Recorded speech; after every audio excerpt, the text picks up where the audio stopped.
This video is sponsored by self-reflection. Damn!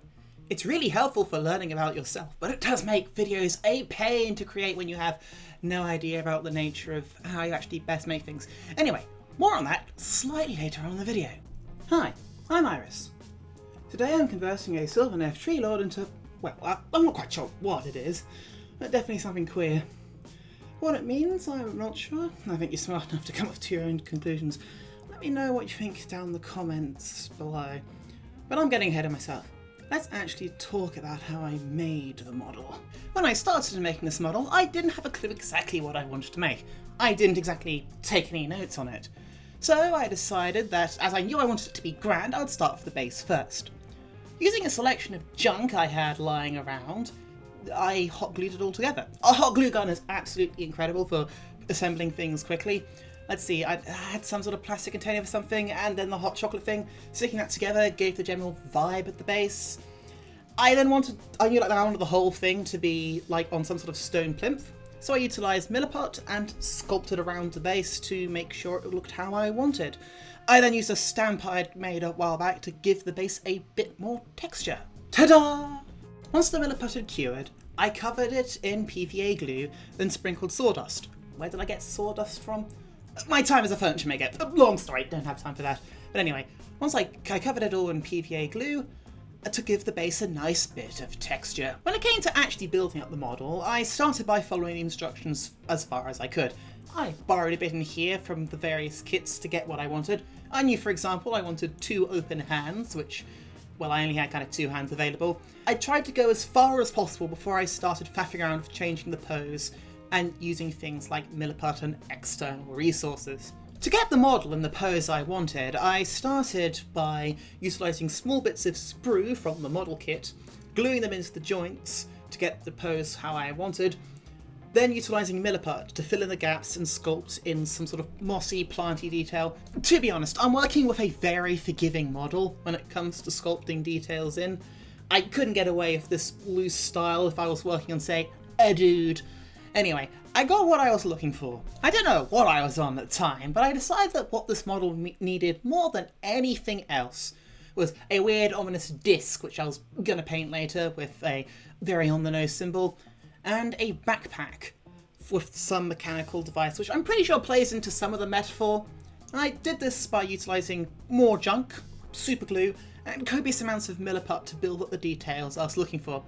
This is the first time I've used super glue in a major project, and I must say, I'm a massive fan. It gets the quick bonds that I want when putting something together, and with what I'm doing, it comes apart pretty quickly. It's like hot glue, but makes less of a mess. I then got round to assembling the entire model, utilising techniques I already mentioned. It wasn't that hard, just a little bit tedious, making sure the glue set properly, and filling in more details with milliput. Anyway, it worked out pretty well. Once that was all done, I hot glued the model to the lid of the hot chocolate container thingy. Yeah, that one. Something was missing from the overall presence of the model. So I added what can be best described as an anime power-up thing. You know that the spiky glowy triangle that appears like, say, like Dragon Ball or JoJo characters? Yeah, something like that, but in model form. And some skull-related bushes. Look, skull bushes. And then I also added some strange energy releasing from the feet of the model to connect the model to the base it was attached. I think it ties into the metaphor, whatever that is. Anyway, time to prime the model now. Ready for painting. When it came to priming the model, I wanted to do it in white, so I could use contrast paints and washes to do a quick and dirty effect. Unfortunately, I ran out of white primer partway through the process, so I had to use a bunch of other primers up and then use a copious amount of, what's the white paint called again? Editing me, tell me later. Oh yes, that paint. And then copious amounts of that paint to get the model where I wanted it to be. No, I did not bother to record this. Again, mental health being a pain. Anyway, here's the model now. Right, let's get on with painting. In my last video, I absolutely blasted Citadel paints. Because, well, I was trying new paints for the first time and I wanted to make a clickbaity thumbnail. Can't you blame me? This is the internet. Anyway, I mean, apart from the fact that the paint gets crusty and dries on the lids, honestly, they're not that bad. Use whatever paints you want. I'm still going to just buy paints that aren't Sistel because my honeymoon phase with Games Workshop is long over now. Anyway, what was I supposed to be talking about? Oh, yes, painting. I utilised a lot of contrast paints and washes for this because I painted it white to make my job easier.